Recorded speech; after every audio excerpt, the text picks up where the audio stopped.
बोलो सच्चिदानंद गौर हरि की जय। गुरु नित्यानंद प्रभु की।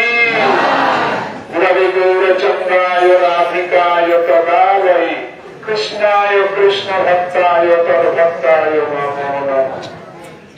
वाञ्छाकल्पतरुभ्यश्च कृपा सिन्धुभ्येव च पतितानां पावनेभ्यो वैष्णवेभ्यो गोविन्द गोविन्द हरे मुरारे गोविन्द गोविन्द मुकुन्द कृष्ण गोविन्द गोविन्द रथं गोपाले गोविन्द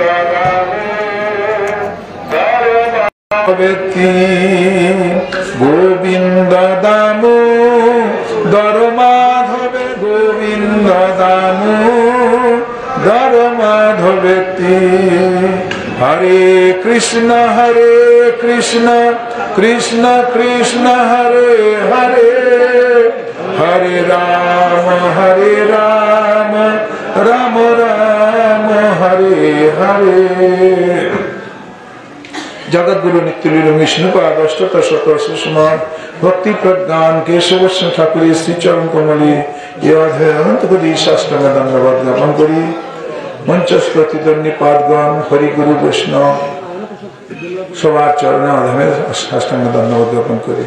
आजके आमरा परिक्रमा करते करते जे स्थाने एसेছি এটা হলো কামেশ্বর মহাদেব। আমরা শিব ঠাকুর এনারা হলো ক্ষেত্রপাল, ধামকে এরা রক্ষা করেন, পাহারা দেন। বেজাতি লোককে এখানে ঢুকতে দেবে না। যা দর্শন করেছি ভূতেশ্বর শিব, মথুরায় দর্শন হয়েছে। আর বৃন্দাবনে গোপেশ্বর মহাদেব দর্শন করেছি, ওখানে তপস্যা করছেন গোপেশ্বর মহাদেব। আর গোবর্ধনে চকলেশ্বর মহাদেব। আমাদের এই কামেশ্বর মহাদেব এনাকে দর্শন করছি। শিব ঠাকুর হলো বৈষ্ণবানাং যথা শম্ভু, বৈষ্ণবের মধ্যে শ্রেষ্ঠ হলো শিব ঠাকুর। নিম্নাগান যথা গঙ্গা দেবানাং অচ্যুত যথা বৈষ্ণবানাং যথা শম্ভু পুরাণমিদং তথা। এই যে বলছেন নিম্নগান যথা গঙ্গা, গঙ্গা হলো পবিত্র করেন। আর পুরাণ, অষ্টাদশ পুরাণের মধ্যে বেদ পুরাণ, ভাগবত পুরাণ, অমল পুরাণ।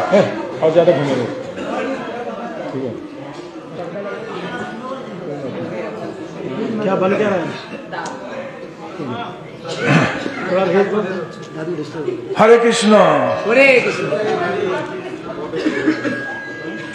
এই জন্য আর বৈষ্ণবানাং যথা শম্ভু, বৈষ্ণবের মধ্যে শ্রেষ্ঠ হলো শিব ঠাকুর পরবৈষ্ণব। সেই এখানে ইনি পঞ্চমুখে রাম নাম গান ত্রিপুরারি, পঞ্চমুখে রাম নাম করেন, সবসময় ভগবানের নাম করেন। লোকে বলে ব্রহ্মা বিষ্ণু মহেশ সব একই, সব এক। এ কোনো শাস্ত্রে নাই এ কথা, এগুলো মুখরোচকতা। ওই যেমন মাছের বাসা গাছের আগায়, কাগরের বাসা জলে, দুর্যোধনের উরুভঙ্গ মানিক তোলার খালে, ঠিক এইরকম কথাটা এটা। যে ব্রহ্মা বিষ্ণু মহেশ তিনে এক, একে তিন, কোথায় বলে না। পঞ্চমুখে রাম নাম জপ করছেন। তবে ইচ্ছা মতে ব্রহ্মা করেন সৃজন, তবে পালন, তবে ইচ্ছা মতে শিব করেন সংহার। দেখছেন শিব ঠাকুরের তার দায়িত্ব কি আছে? তবে ইচ্ছা মতে শিব করেন সংহার। তিনি সংহারের দায়িত্ব আছেন। যখন মানুষ অন্তিম সময় এসে যায়, শেষ সময় এসে যায়, তখন ওই শিব ঠাকুর এই কণ্ঠে বসে যান। তখন ওই কণ্ঠে গলা দেখবেন ঘর ঘর ঘর ঘর আওয়াজ হয়, ব্যাস ওইখানেই শেষ।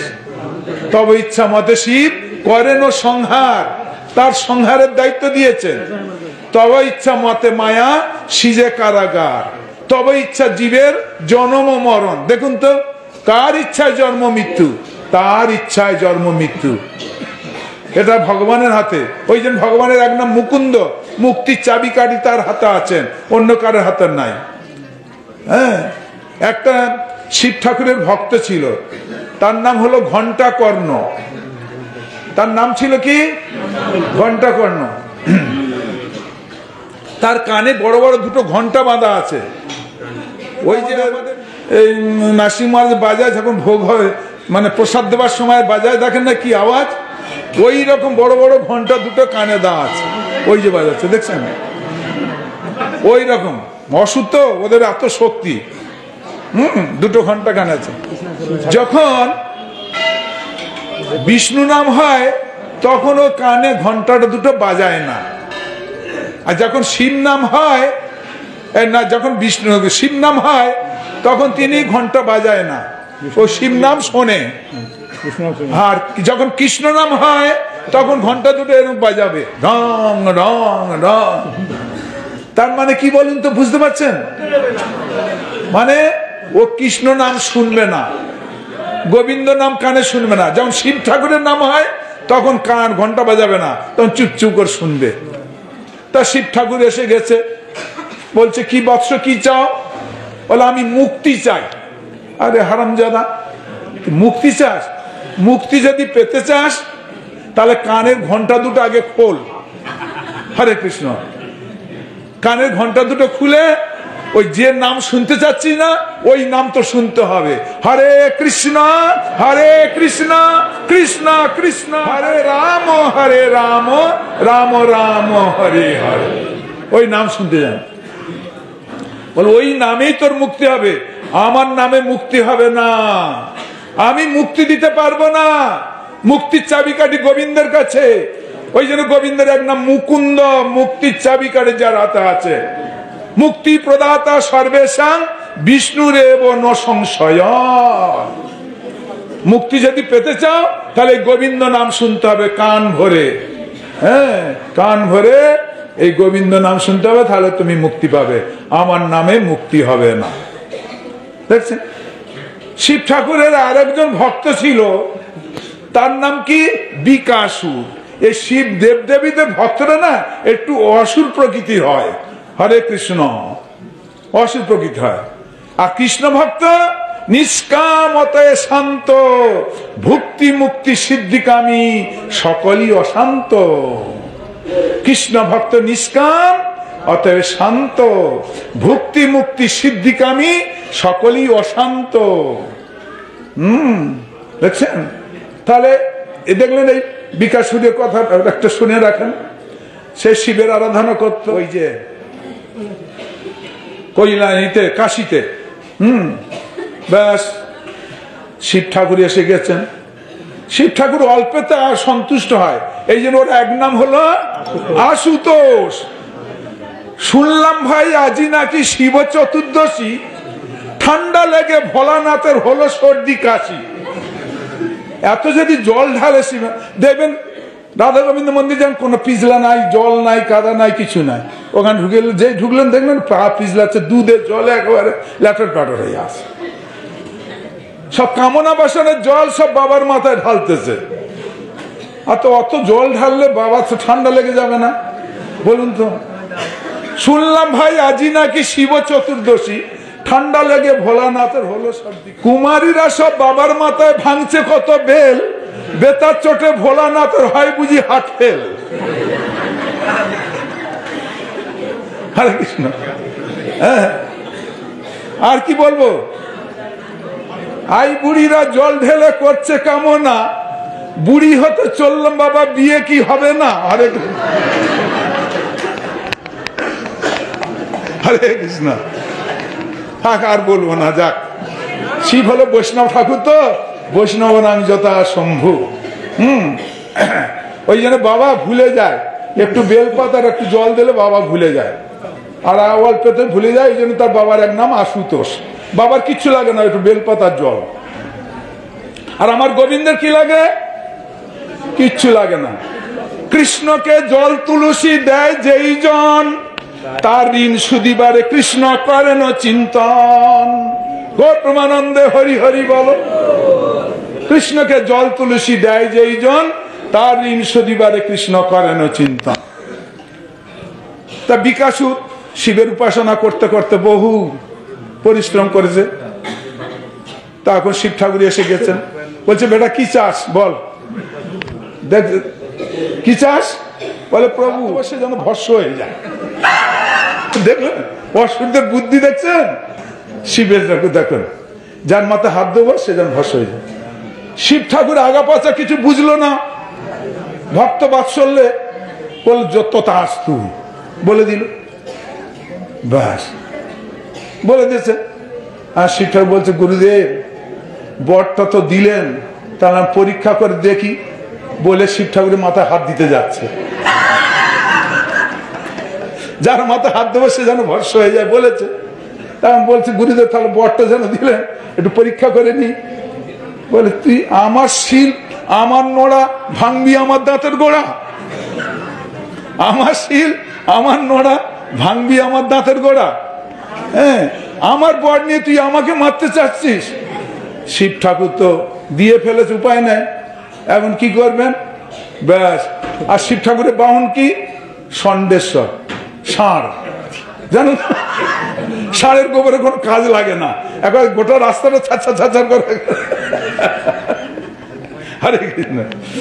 আর ওই তার বাহন হলে শিব ঠাকুর। ব্যাস আমাদের চড়ে ছুটেছে, চল চল চল পালাই চল পালাই চল। আর সে বিকাশও ডাকতেছে গুরুদেব দাঁড়ান দাঁড়ান একটু পরীক্ষা করে নি পরীক্ষা করে নি। এটা পরীক্ষা প্রাণ নেবে ছুটেছে। এই জন্য দেখেন কৃষ্ণ কহে আমা ভজে মাগে বিষয় সুখ, বিষ মাগে কৃষ্ণ কহে আমা ভজে মাগে বিষয় সুখ, বিষ ছাড়ি অমৃত ছাড়ি বিষ মাগে সেই বড় মূর্খ। আমি বিজ্ঞ সেই মূর্খের বিষয় কেন দিব, সচরণামৃত দিয়ে এই বিষয় ভুলাইব।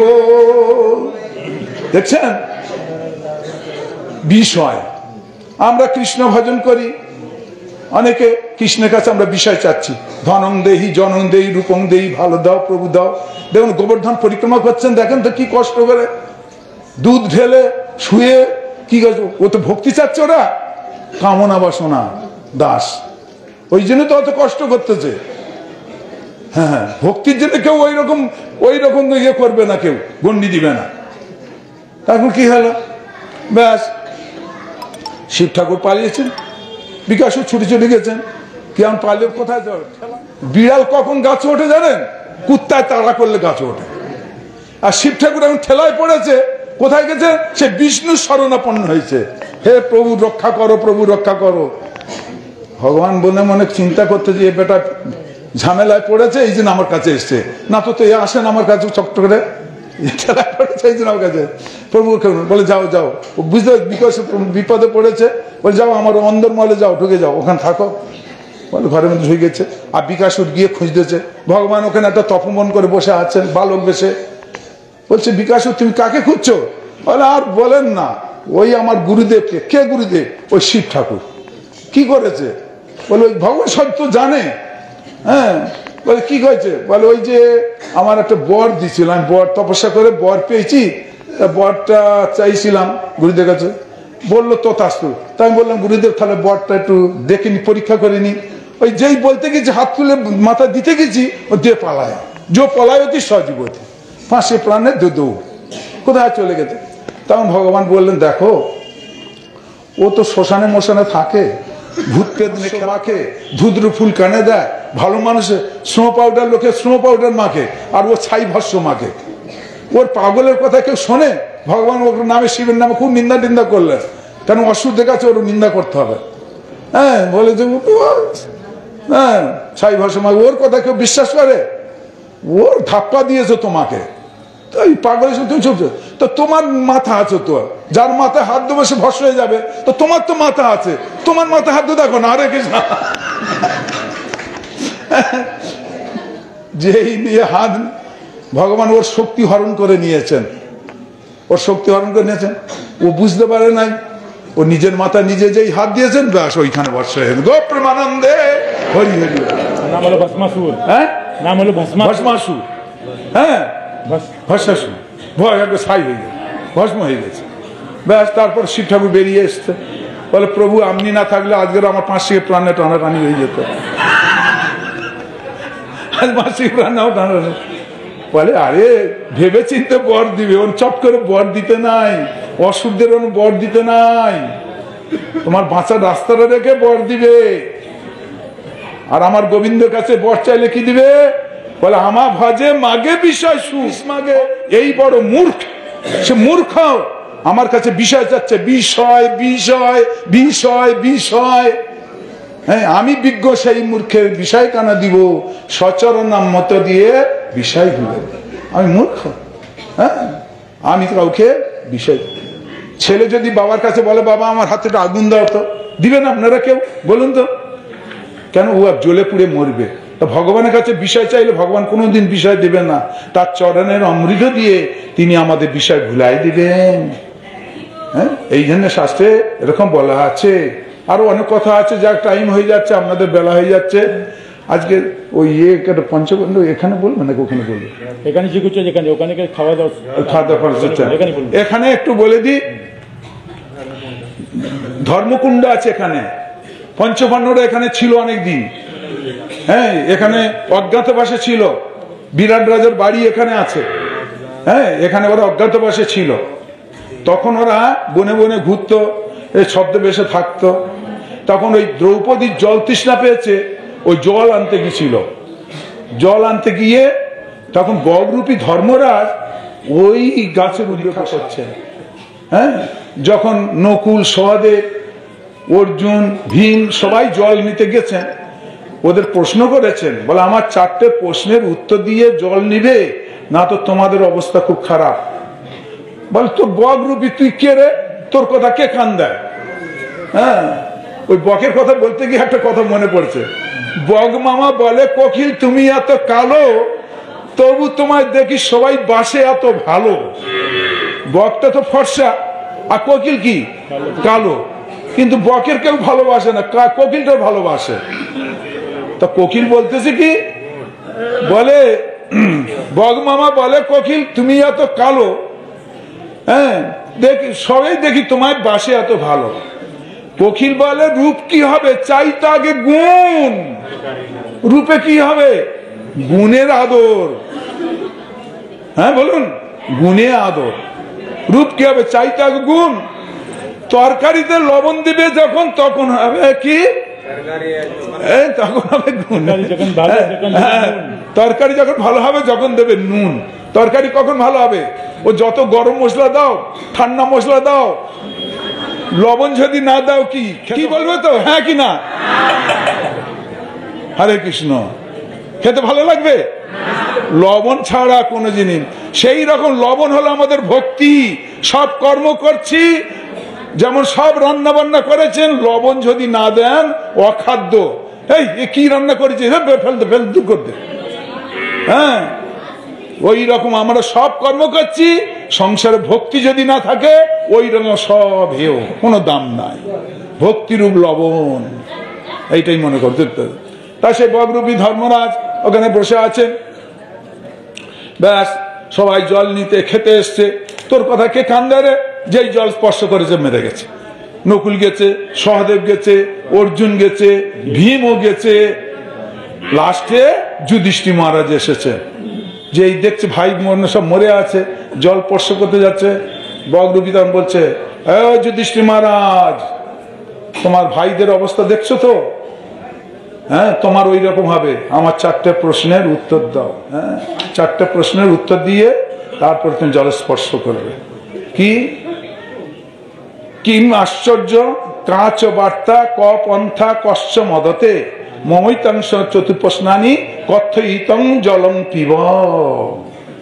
এই 4টে প্রশ্নের উত্তর দিয়ে জল খাবে। কাঁচ বার্তা, জগতের খবর কি? জগতের খবর কি? আমরা খালি পেপার পড়ছি, রেডিও দেখছি, টিভি দেখছি। নিজের খবর রেখেছেন? হরে কৃষ্ণ। নিজের খবর রেখেছেন? কে তুমি কোথায় ছিলে, কি করতে হেতায় এলে, কি বা কাজ করে গেলে, যাবে শরীর পতনে। এখন তো মরার জন্য এসছি, বাঁচার জন্য কেউ আসি নাই। জোর মিলে মরিতে হবে, অমরকে কথা রবে। তাহলে কি কাজ করে যাচ্ছেন? প্রতিদিন জীবজন্তু যায় যম ঘরে, শেষে যারা রহে তারা ইহা মনে করে। আপনার অন্যানি ভূতানি গচ্ছন্তি যম মন্দিরম। আমি বলছি না, বলে দেরি হয়ে যাচ্ছে বলে আমি ব্যাখ্যাটা করে দিচ্ছি। এসব শ্লোক আছে। এই জন্য জীবজন্তু যায় যম ঘরে, শেষে যারা রহে তাহা ইহা মনে করে। আপনারা চিরজীবী না হইবে ক্ষয়, এত পর কি আশ্চর্য আছে দয়াময়। প্রতিদিন জীবজন্তু জম বাড়িতে যাচ্ছে। দেখুন, শ্মশানে গিয়ে বসে থাকবেন, দেখবেন লাইন পড়ে যায়। আমরা শিলিগুড়িতে থাকি, ওই আমরা কলকাতায় দেখবেন কেওড়াতলায়, ওই যে সেই কি নিমতলা, আমাদের শিলিগুড়িতে কিরণবাবু চুল্লি ওখানে আছে, দেখবেন ওখানে বসে থাকবেন লাইন। হ্যাঁ, ত্রিবেণী শ্মশানে লাইন পড়ে আছে, ঘন্টার পর ঘন্টা লাইন পড়ে আছে, ঘন্টার পর ঘন্টা। তাহলে দেখুন, প্রতিদিন মানুষ মরছে, প্রতিদিন জীবজন্তু যায় যম ঘরে, জম বাড়িতে যাচ্ছে। শেষে যারা রয় তারা ইয়া মনে করে, যারা পড়ে আছে তারা কি মনে করছে, আপনারা চিরজীবী না হইব ক্ষয়। আরে ওরা পাপ করেছে, ওরা অনেক কর্ম খারাপ করেছে, মরেছে, আমরা মরবো না বললে হবে? বলুন, আপনারা চিরজীবী না হইবে ক্ষয়, এত পর কি আশ্চর্য আছে দয়াময়। এইটাই হলো আশ্চর্য, বেঁচে আছি এইটাই হলো আশ্চর্য। ভগবান আমাদের অন্ন জল দিয়ে বাঁচিয়ে রেখেছেন, এইটাই আশ্চর্য। আশ্চর্য কি? ওই আগ্রার তাজমহল, ভাগলপুরের গাই, ব্যাবিলনের শূন্য উদ্যান, হাওড়ার ব্রিজ, এইগুলো আশ্চর্য নয়। আশ্চর্য যে বেঁচে আছি, ভগবান আমাদের অন্ন জল দিয়ে বাঁচিয়ে রেখেছেন, এইটাই হলো আশ্চর্য। এইটাই আশ্চর্য। এই জগতে সুখী কি, এই প্রশ্ন করেছিলেন। যারা দিবসান্তে শাক অন্ন খায় আর অঋণী, যারা কাউকে কাছে ঋণ করে না, তারা সব থেকে সুখী। হরে কৃষ্ণ। অনেক কথা আছে, ওখানে আলোচনা করা যাবে, এখন রাখছি। বাঞ্ছা কল্পতরুভ্যশ্চ কৃপা সিন্ধু ভয়েবচ।